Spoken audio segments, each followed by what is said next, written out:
Kumusta kayong lahat dyan, mga kababayan? Welcome back sa News Info PH. At eto mga kababayan, huwag na nating patagalin pa ang buong katotohanan dito sa Okada bribery na kinasasangkutan nitong si Martin Romualdez, mga kababayan. So eto, panoorin natin ang matinding pagsisiwalat netong si Sasot, mga kababayan, kung saan dito involved si Martin Romualdez, isang malaking bribery ito, mga kababayan, no, na kinasasangkutan nitong si speaker. So panoorin natin, mga kababayan. Sa mga bago pa lang, welcome dito sa News Info PH at huwag kalimutan na i-subscribe ang ating YouTube channel at pinutin ang notification bell para lagi kayong updated sa mga maiinit na isyong ating tinatalakay araw-araw. So eto na, mga kababayan, sabay-sabay nating panoorin to. Issue ni Martin Romualdez na ayaw talakayin ng mainstream media. Kayo na po ang bahalang magdesisyon kung bakit ayaw itong talakayin ng mainstream media. Pero dahil wala po tayong takot, ito po yung ating tatalakayin ngayon. Ano ba itong bribery issue ni Martin Romualdez? Okay. Ayan, mga kababayan, no? Ang bribery issue po na ito ay ating nahalungkat sa kasong sa pagtutuos ng 26 Capital. Ang 26 Capital po ay isa po itong kumpanya sa Estados Unidos or United States. Okay? Ngayon, merong pagtutuos. Okay? Court case ang 26 Capital laban sa Tiger Resort Leisure and Entertainment Incorporated. Okay. Sa mga hindi po nakakaalam kung ano po ang Tiger Resort Leisure and Entertainment Incorporated, ang Tiger Resort Leisure and Entertainment Incorporated po ay under ng Universal Entertainment at sila po ang may-ari ng nagpapatakbo ng Okada, Manila. Okay, nagkakaintindihan po tayong lahat. Okay? Yung mga vlogger po sa YouTube na gustong i-reblog ang aking content ngayon, you are free to do so. Okay, you are free to do so. Okay. So, i-share nyo lang po muna ito, yung mga kakadating pa lang. Nagkakaintindihan ba tayo? Okay, ulitin natin ha, para malinaw. Ang bribery issue ni House Speaker Martin Romualdez ay lumabas dahil sa kasong isinampa ng 26 Capital, isang kumpanya sa United States, laban sa Tiger Resort Leisure and Entertainment Incorporated. Ang Tiger Resort Leisure and Entertainment Incorporated ay under ng Universal Entertainment na may-ari ng Okada, Manila. Okay. Following? Okay. Click share po yung mga kararating pa lang. Click share. Ngayon, okay, ito yung kaso, no? Isinampa ito ng 26 Capital. Ang 26 Capital ay isang American company. Isinampa niya to sa US. Ito ay isinampa niya sa Court of Chancery of the State of Delaware. Ang Delaware po ay isang state sa United States. Kakaintindihan ba tayo? Okay. Ngayon, get pen and paper. Okay? Lahat, kumuha na kayo ng papel at pen, pencil, whatever, or sa cellphone ninyo. Isulat ninyo ito. C.A.number.2023-0128-JTL. Dahil yan po ang reference ng kaso na ito sa Court of Chancery of the State of Delaware. Yang may naka-box na nakalagay sa loob ng pulang box. Isulat nyo na yan, screenshot nyo, para mamaya ma-google nyo at mabasa nyo ito. Ito po ay mababasa ninyo ang buong kaso, pati ang kasong isinampa ng 26 Capital. Okay. Are you following me, guys? Okay? Sabihin nyo lang sa akin kung hindi nyo maintindihan, ha, dahil tatagalogin ko ang lahat at ito ipapaliwanag ko sa isang payak na pag-e-eksplika para ang bawat isang Pilipino, mapamasa man, mapa-elitista man, mapa-intellectual man o mapatambay ay maintindihan ito ng buong buo. Kaya i-share nyo na ito. Okay. Ngayon, ano ang gusto ng 26 Capital na isang American company mula sa Tiger Resort Leisure and Entertainment Incorporated sa isinampa nitong kaso sa Court of Chancery, State of Delaware. Ang gusto ng 26 Capital ay ang tinatawag na specific performance of closing the Special Purpose Acquisition Company, o tinatawag na SCAP, sa pagitan ng 26 Capital at ng Tiger. Okay. Ang storya po kasi niyan, ang 26 Capital at ang Tiger dapat ay magkakaroon ng merger. Okay? Yan lamang ang pinakamadali nating pag-usapan. Medyo complicated ito, pero itanong nyo po ito sa may alam. The kitchen should be equipped with a pressurized, non-splashing faucet, which is simple to install and easy to use. Po sa corporate law sa United States kung ano ang ibig sabihin ng SPAC or kahit sinong mga abogado na kakilala nyo para ito ay mas lalo nyo maintindihan. Pero yan po ang pinakapayak na ating explanation right now. Ngayon, marahil ay nagtatanong ang karamihan sa inyo. Yan Hindi mga ba? babayan, no?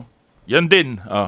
Ano bang kinalaman dito ni House Speaker Martin Romualdez? So ito na mga kababayan, ang inaabangan nating lahat, no? Ito, makinig kayong mabuti mga kababayan dahil napakatindi itong isisiwalat ngayon, no? Na kinalaman itong si House Speaker Martin Romualdez kung gaano ito ka kurakot ng mga kababayan na politiko, no? Na House Speaker dito sa ating bansa. Ang tanong ninyo ngayon, lahat, siguro ito ay logical na tanong, ano kinalaman dito ni House Speaker Martin Romualdez? Mga kararating lang, please click share. Dahil mahalaga itong malaman ng bawat isang Pilipino dahil ito ay isang isyong pinagtatakpan ng bawat isang congressman, bawat isang senador, at bawat isang mainstream media. So ito ang tanong, anong kinalaman dito ni House Speaker Martin Romualdez? Siyempre, di ba? Anong kinalaman niya dyan? Hindi ba? Ito po kasi ang kinalaman, bakit nadawit dito si Martin Romualdez. Sa kasong isinampa ng 26 Capital laban sa Tiger sa Court of Chancery ng State of Delaware, ang isa sa accusation ng 26 Capital laban sa Tiger ay ang bribery kay Martin Romualdez para impluwensyahan ang Philippine Supreme Court para ma-regain uli ng Tiger or ng Universal ang kontrol ng Okada Manila. Okay? Yang storya ng labanan ng kontrol ng Okada Manila, i-google nyo na lang yan dahil yan ay laban ng matandang Okada, ng Okada family. Okay? So, para dito lang, doon lang muna tayo ilimitahan. Okay? Kinailang ang accusation ng 26 Capital, ang Tiger at Universal Entertainment, okay, ay nag-bribery kay Martin Romualdez para impluwensyahan ang Philippine Supreme Court Binayaran para makuha etong si ng Romualdez, mga isang kababayan, Okada no? faction uli ang Para kontrol ng impluwensyahan Okada Manila. Ang Intindihan nyo? Supreme Court, grabe. Ngayon, bakit ito ngayon ipinasok ng 26 Capital na issue? Kasi ang gawain na ito ay tinatawag sa Amerika na breach of ordinary course covenant. Ibig sabihin po ng breach of ordinary course covenant, ito ay labag sa practice, industry practice, okay, sa Amerika. Ang bribery po ay labag, okay, labag sa batas ng Amerika, kaya ito ay matatawag na breach of ordinary course covenant. Naintindihan nyo na, okay? Kaya dito napasok si Martin. Okay. At itong specific accusation na ito ng 26 Capital laban sa Tiger ay nabalita sa Japan Times. Ayan, sa Noong Japan August Times yan. 1, Kababayan, binalita, umabot pa sa Japan, no? Japanese firm accused of improper influence over Manila Casino. Grabe mga kababayan, nakakahiya talaga. 2023. Ito, Japanese firm accused of improper influence over Manila Casino. Japan Times po yang nagbalita. Hindi po ito basta-bastang publikasyon. Okay? Japan Times. Ngayon, nung pumutok ito last year, kasi August 1, 2023, July 2023, sinampa yung kaso sa Amerika. Nabalita August 1, 2023. Nung pumutok ang issue na ito ang sinabi ito ang naging response. Okay? Ito ang naging response ng ating honorable Congressman, House Speaker Martin Romualdez. Ever as a bribery scheme, and were you ever involved in it? Well, we've reached this point in our career, and we've known when to dignify questions, queries, or allegations. And when it comes to fake news, we just don't dignify it, and we don't give it any credence. So there's no truth to it, and we just leave it at that, and we just try to focus on the issues that have credibility and. So narinig niyo yung sinabi niya. Ang sabi niya, ayaw niyang i-dignify ang issue na ito na ibinalita ng Japan Times dahil daw ito ay fake news. Okay? Yung mga kakarating lang, please share. Fake news daw. Dahil no? fake news daw Fake ito. news daw. Yan lang Okay? naman ang Kaya lagi hindi niya sinasabi i-dignify. nila mga kababayan. No? Pagka nahuli na, fake news, gawa-gawa. Katulad nung nahuli din si President Marcos. May kumakalat na video nga sumisinghot ng pulburon ay sinasabing edited, no, mga kababayan. Para-parehas lang yung mga sagot nila, no, pagka may lumalabas na balita, fake news agad. Fine. Grabe. Sir, but were you ever contacted to appear in the case in the US? No, that's why I'm really very puzzled why this is even coming up. Sir, and you're also denying na on July 27, 2022, based on that report, Okada Manila officials allegedly brought some quote-unquote heavy luggage with, quote, an item to Romualdez. So I'd just like to get your reaction to that. Again, nothing of that sort ever occurred. That's why Pangmumukha nito. It didn't occur. never. Okay. Yung mga kababayan, no, kaya So, na maghusga dyan kay Papaalala ko yung sinabi niya ha, hindi raw nangyari yung heavy luggage issue. Ito raw ay fake news. Okay, yan ang sinabi ni House Speaker Martin Romualdez. Ngayon, naalala nyo, okay, yung kaso sinampa ng 26 Capital laban sa Tiger. Okay? Na-desisyonan ito nung September 7, 2023. Okay? September 7, 2023. Ang nag-decide nito, okay, ng kasong ito, okay, pati na yung issue ng ni-raise ng 26 Capital na nag-engage ng improper influence itong Tiger Resort sa Pilipinas sa pagbabribe kay Martin Romualdez, kasama ito sa naging desisyon kung may nangyari bang ganon. Ngayon, si James Travis Laster ang nagdesisyon nito. Siya ang Vice Chancellor of the Delaware Court of Chancery. Okay? Ngayon, get your pen and paper. Okay? Maybe ilalagay ko dito. I-screenshot nyo yan. Okay? I-screenshot nyo yan. Yang link dyan. Kasi yung link na yan, yan link mismo ng desisyon na nasa Delaware Court of Chancery mismo. Kaya kita mo, courts.delaware.gov. Okay? Isulat niyo yan, i-screenshot ninyo para mabasa ninyo. Kayo mismo ang makabasa. Hindi ito fake news, totoo ito.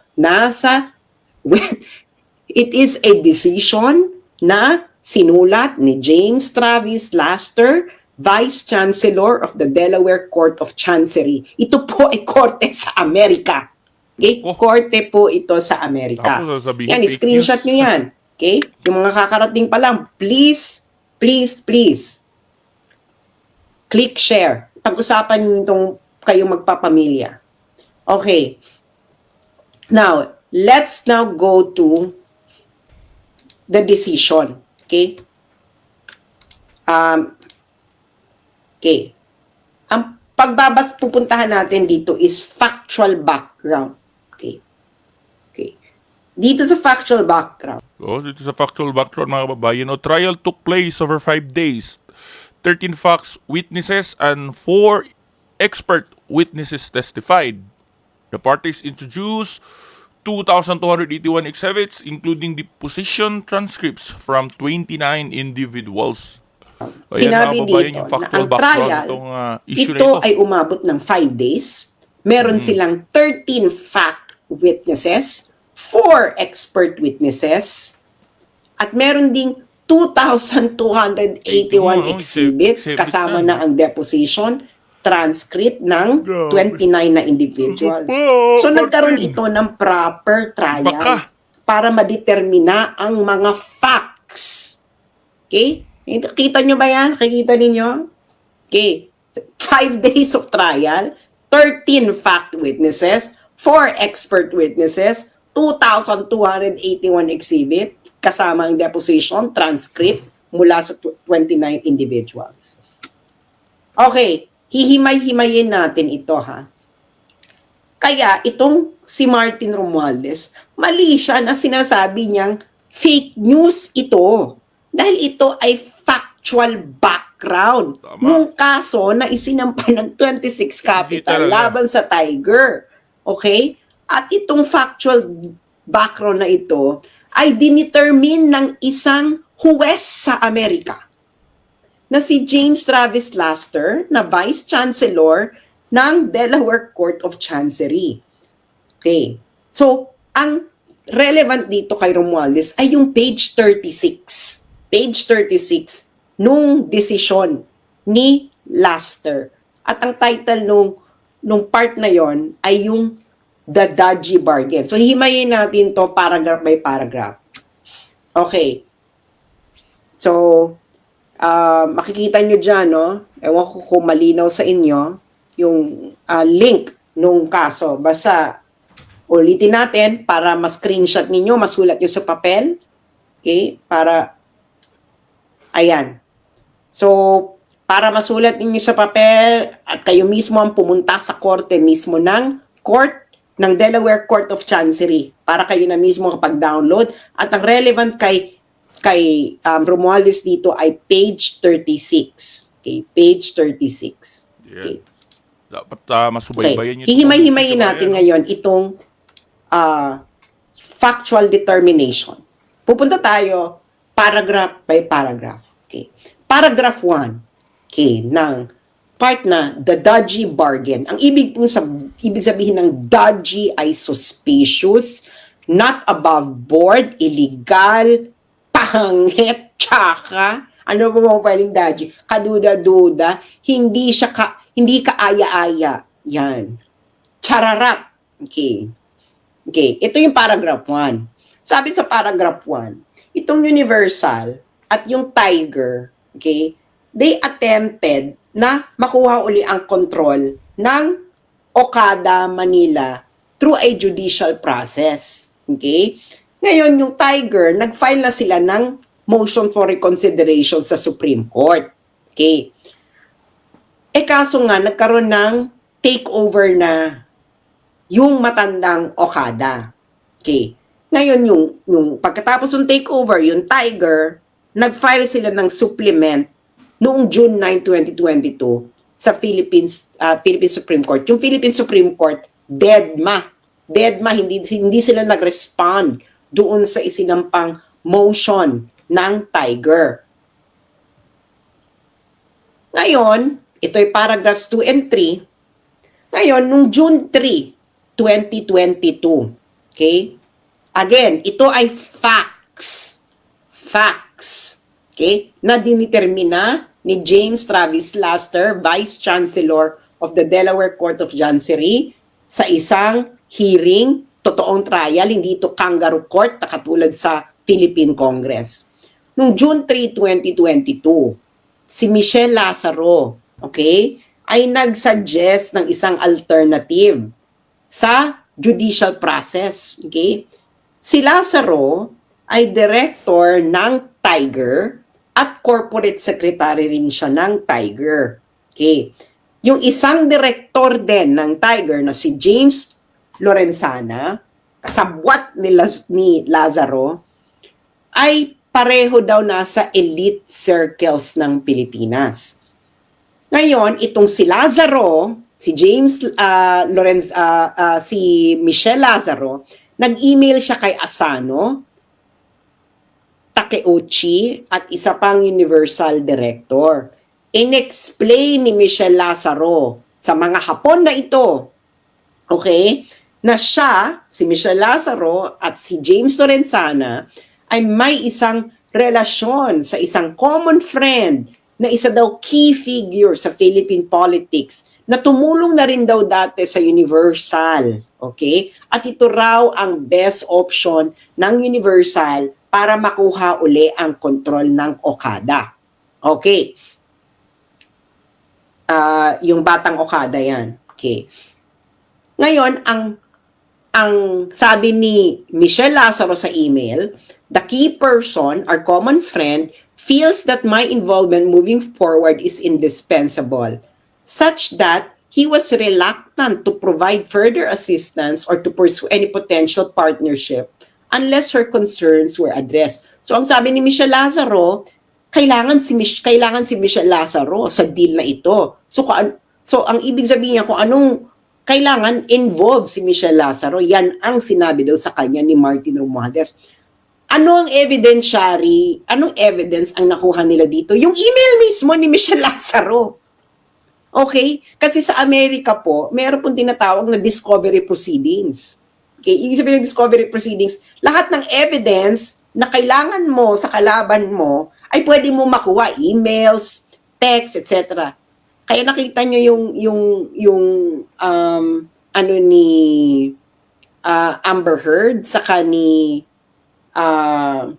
Johnny Depp, may discovery proceedings yun. Kaya nga, di ba, ang daming evidences na alam nila pareho. Kasi yun, saka may nakita pa, di ba, may mga lumabas pa mga text messages si Johnny Depp, si Amber Heard, ayun ay nakuha through discovery proceedings. Okay. Ngayon,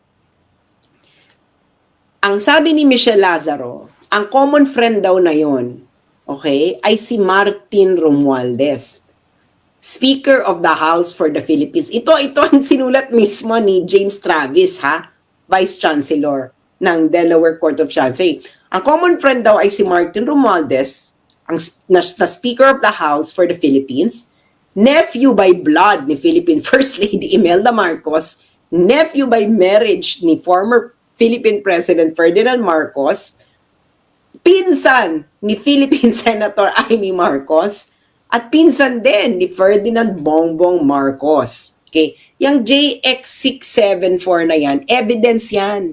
Okay? Yan ang source ng evidence na nakita ni James Travis Laster. Kaya nga pag pumunta tayo sa Delaware at pinakuha natin ang buong kopya ng buong kaso, makikita natin lahat. Pero dito muna tayo mag-focus sa desisyon. Okay?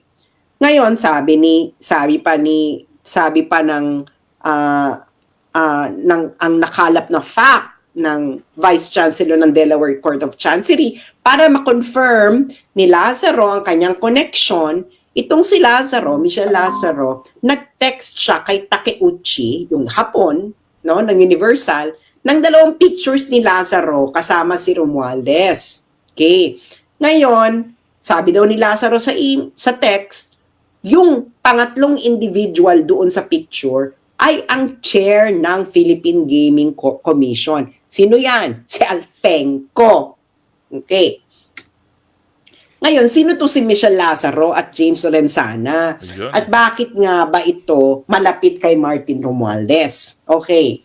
Itong si Michelle Lazaro ito ay anak ni Lolong Lazaro na isang close friend ni Martin Romualdez. Okay, i-google nyo ito.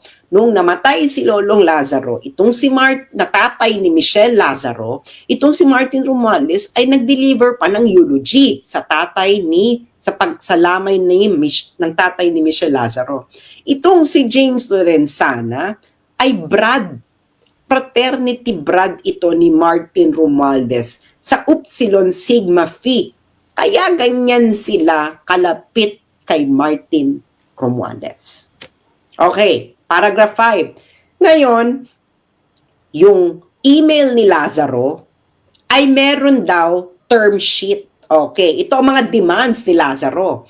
dapat si Lazaro at Lorenzana ay kailangan tumanggap sa Tiger ng $35,000 per month. Okay. Ito yung mga condition ni Michelle Lazaro para si Martin Romualdez ay tumulong. Okay? Ay tumulong. Okay? Kailangan daw si Lazaro Lorenzana ay magkaroon ng bayaran ng $35,000 per month net of taxes. Ibig sabihin, kailangan bawas na yan ng tax, ha? 35,000 net na yan. Ngayon, yung board ng Tiger ay kailangan palawakin daw, kailangan maging 30 ng miyembro, at kailangan si Lazaro at Lorenzana ay may karoon ng karapatan na mag-designate ng 6 na members doon sa 13 members. At ngayon, meron pa sila ibang dinamay na officers na kailangan din bigyan ng pabuya, si Yip at Van der Sande. Okay. At of course, okay, inapprove itong terms ni Lazaro. Okay? Itong mga terms ni Lazaro, again, ulitin ko, mga terms niya to para itong si Martin Romualdez ay tumulong. Okay? Ngayon, si Fujimoto, pinirmahan din to. Nakikita nyo yung mga JX665, J656, JX656. These are references. References po ito sa mga documentary evidence na nakalap ng Delaware Court of Chancery. Okay. Ngayon, paragraph 6 and 7. Ang plano daw, okay, ang plano ay kasama sa plano ay dapat may i-deliver kay Romualdez. Okay? Yan ang plano. So, besides doon sa mga demands ni Michelle Lazaro, kailangan din daw ay may ibigay kay Romualdez. So, ang nangyari, yung head ng Universal, okay, yung Universal, ito po ang parent company ng Tiger, at ang Universal ang may-ari ng Okada. Okay. Ang Universal, nagkaroon ng business trip sa Pilipinas. At may dala-dalang heavy luggage. At yung heavy luggage na yon ay merong item para kay number 2. Ang number 2, ito po ang tawag kay Martin Romualdez. Number 2 si Martin Romualdez daw sa Philippine politics. Hindi si Inday Sara na Vice President. Si Martin ang number 2. Okay. Ngayon, pag dumating na raw ang item sa Pilipinas, ito ay dadalhin ng Universal Executive kay Martin. Okay. Ngayon, yung Asano, sabi niya, na-keep na natin yung promise natin kay number 2. So now, turn na ngayon ni number 2 na i-fulfill ang kanyang promise. Okay. Intindihan nyo? Lahat ito ay may reference sa documentary evidences mula emails, text messages, etc. na nakalap ng Delaware Court of Chancery. Okay. Ngayon, itong next paragraph na ito ngayon ay pinabulaanan na hindi daw ito alam ng 26 Capital. Kasi remember, di ba, yung 26 Capital, dinimanda niya yung Tiger. Sabi ng 26 Capital, itong Tiger, nag-involve to ng bribery issue. Nag-bribe ito kay Martin. Ngayon, sabi ng 26 Capital, hindi niya alam. Ngayon, itong next paragraph na ito, ang sabi, imposibleng hindi alam ito ng 26 Capital. Kasi, nag-email pa si Lazaro, Michelle Lazaro. Okay? At yung nag-text pa sila doon sa may-ari ng 26 Capital na si Ader. At yung text, itong sinasabi, Universal Entertainment has enlisted significant political support from a very high level of the Philippine government with compensation of the arrangement, all tied to taking back control of this casino. Ano sa Tagalog to? Yung text doon sa may-ari ng 26 Capital, ang sabi, itong Universal Entertainment na may Okada ay kukuha ng suporta, significant political support, kukuha ng significant political support mula sa isang high-level Philippine government official para makuha uli ang Okada, ang kontrol ng Okada. Yang JX647 na yan ang documentary evidence. That's the text evidence na nakalap ng Delaware Court of Chancery sa mga cellphones nila, no? Okay. Ngayon, ato na nga, etong si Romualdez, okay, kasabwat siya, alam ito ng lahat, okay? Kaya nga, okay, noong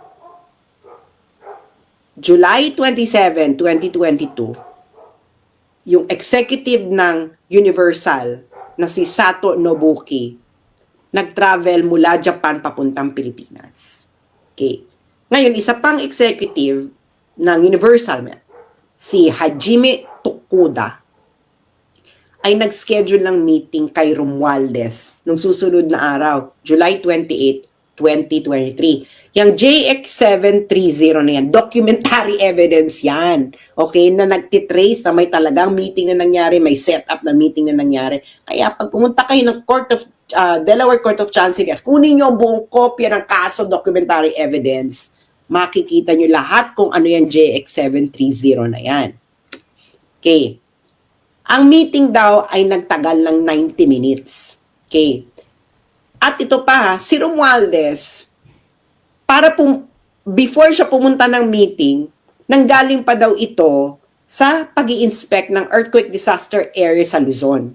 Noong July, yung araw na yan, totoo, si Romualdez ay, I think, nasa Northern Luzon. May earthquake yan, di ba? I think he was maybe in Abra or Ilocos, somewhere in the north, nandun siya, nag-i-inspect. So pagtapos na mag-inspect, pumunta ngayon siya dito para i-meet niya itong mga Hapon para kunin niya ang kanyang heavy luggage. Okay.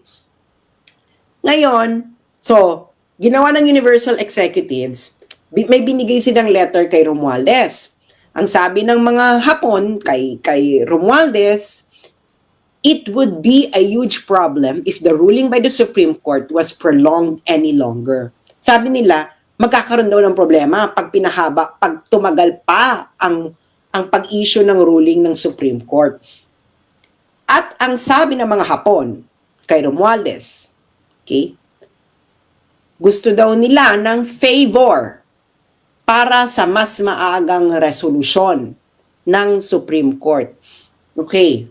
So ano daw ginawa ni Romualdez? Okay? Then and there made ex parte calls and sent a text to several members of the Philippine Supreme Court, including its chairman. Sa Tagalog, kamiting ni Romualdez yung mga Hapon. Binigyan ng heavy luggage. Ito ang favor na gusto namin. Ang ginawa ni Martin Romualdez, tinawagan niya ang mga justices ng Supreme Court. Pati na raw ang chairman. So, sino ba ang Supreme Court Justice ng panahon na yan, July 2022? Magsalita ka dahil factual determination to ng korte sa Amerika. Ngayon, sabi ng Universal Executives, yung pressure daw na ginagawa ni number 2 must be working. Okay? Ngayon, ine-expect nila yung intervention ni Romualdez mag-i-end ng takeover nung matandang Okada. Okay? So, in-execute nila yung merger with 26 Capital, etc. Hindi na ito importante dahil hindi ito kasama si Martin sa issue ng merger. Okay.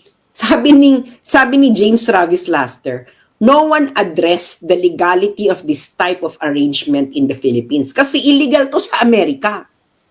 Okay? Naintindihan niyo yung sinabi ng judge sa Amerika? Walang nag-address kung ito ba ay legal sa Pilipinas. Malamang illegal sa Pilipinas, hindi ba? Pero itong si Lazaro at Lorenzana, nakabarkada ni Martin Romualdez, ay nag-broker ng dodgy bargain. Ibig sabihin ng dodgy bargain, illegal na bargain. Okay? Na kung saan, inoffer nila sa Tiger, sa may-ari ng Okada, na magi-intervene si Martin Romualdez.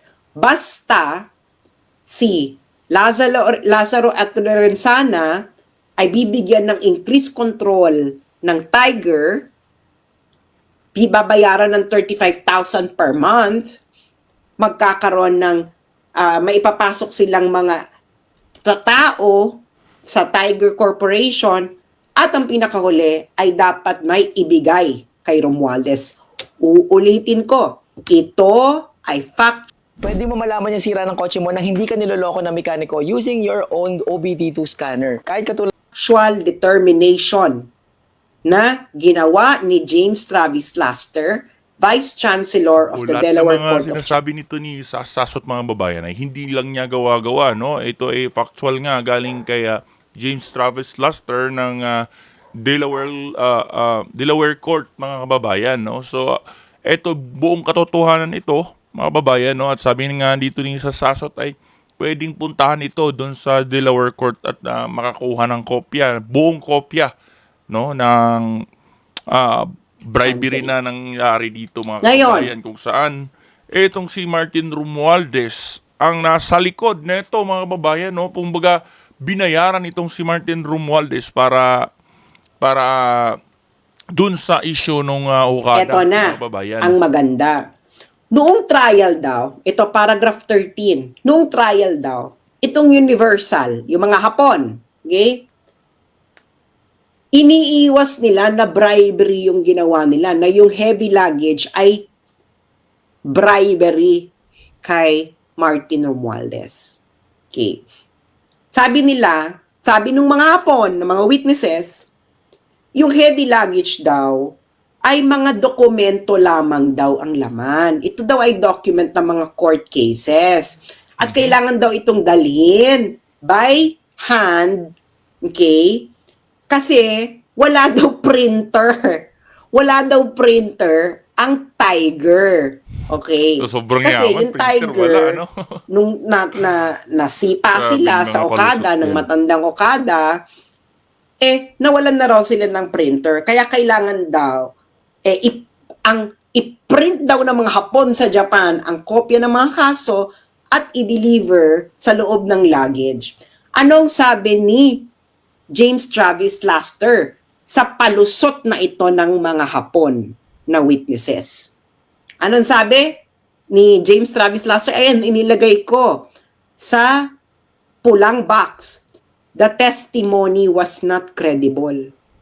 Hindi talaga siya Sabi niya, credible. hindi credible na ang testimony ninyo na ang heavy luggage ay hindi bribery. Yun ang ibig sabihin nun. Bakit? Sabi ng judge. Una, sabi ng judge ni James Travis Laster, ang mga lawyers ninyo may printer. So bakit kailangan nyo mag-print sa Japan? Tama. Tsaka, number kung one. printer Second lang, reason pwede ng namang, judge. soft ang copy, no? Philippine Hindi law tayo naman, 80s pa o pinipermit ang 60s. electronic versions ng mga 2025 na, kaso. 2022 to So bakit 2025 kailangan na nila tayo? i-print, di ba? Pwede naman ang electronic version sa under Philippine law. Pangatlo, nag-file na raw ang Universal ng mga documents, okay, para sa lawsuit. So bakit pa kailangan nyo mag-print? Ikaapat, ngayon, bakit ang senior executive ng Universal ang kailangan magdala ng mga printed documents papunta dito kay Romualdez? Meron naman kayong courier. Ikalima, sabi ng judge, yung mga emails ninyo sa Universal, ang sabi ninyo, yung daladala ninyo ay item. Ito ay napaka-weird na word para sa documents. Actually, yung mga emails daw Universal, punong-puno daw ito ng mga codes katulad ng heavy luggage. Si Martin Romualdez ang tawag number 2. Okay? Bakit kailangan nyo magkaroon ng maraming katsakahan na iba't ibang words para lang sa court documents? Kung court documents talaga yan. At ito ang pinaka sinabi ng judge. Noong minute ng Universal Executives, ng mga Hapon, si Romualdez, ipinakita nila nga ang letters ng 26 Capital at isang pang kumpanya tungkol sa deal. Pero ang mga letters naman yon ay hindi mabigat. Kaya, itong si James Travis Laster, ang kanyang factual determination, ang heavy luggage na yan ay part ng dodgy bargain. Sa madalit salita, ito ay bribery. Gusto ko lang sabihin mga kababayan, na sa trial na ito, hindi nag-deny ang mga Hapon na minit nila si Martin Romualdez noong July 2022 at meron silang dalang heavy luggage. Hindi nga, nagpalusot nga lamang ang mga Hapon na ito sa judge sa Amerika na ito hindi bribery. Pero hindi naniwala dito ang judge sa Amerika. Kaya mga kababayan, nakakalungkot ito. Sangkot talaga. dito ang Korte Suprema, sangkot dito ang House Speaker ng Pilipinas, at of course, ang presidente ng Pilipinas, yung pinsan mo, tinotolerate mong ganito. Ito ba ang bagong Pilipinas, Bongbong Marcos? Yan, totoo. Ito ba yung bagong Pilipinas? So ito mga babae, nakakaano talaga, no? Kasi noong unang panahon, nung Marcos Sr. ay nagkaroon nga ng martial law, nagkaroon ng malaking gulo, no? Iskandalo sa buong mundo. Mga babae, kung saan nga yung ama niya ay hindi na ipalibing dahil sa kagagawang ganito. Mga babae, yung korupsyon at kung ano-ano pa. At ngayon mga kababayan, itong nagbalik itong junior ay tila nambalik itong kababalaghan ng administrasyon, kasama dito si Martin Romualdez mga kababayan, na tila pa yun yung pangulo nito. Sunod-sunuran lang dito si Bongbong Marcos. So yun mga kababayan, sa mga nakapanood ng video na ito, ano masasabi nyo dito sa isang napakalaking skandalo na sangkot dito si Martin Romualdez, kung saan na-bribe mga kababayan, no? The Okada bribery scandal mga kababayan. So, ay mga kababayan, paki-comment na lang ang reaction mo dito sa comment section para malaman natin ang iyong opinion dito sa malaking issue na ito na kinasasangkutan ni Martin Romualdez mga kababayan.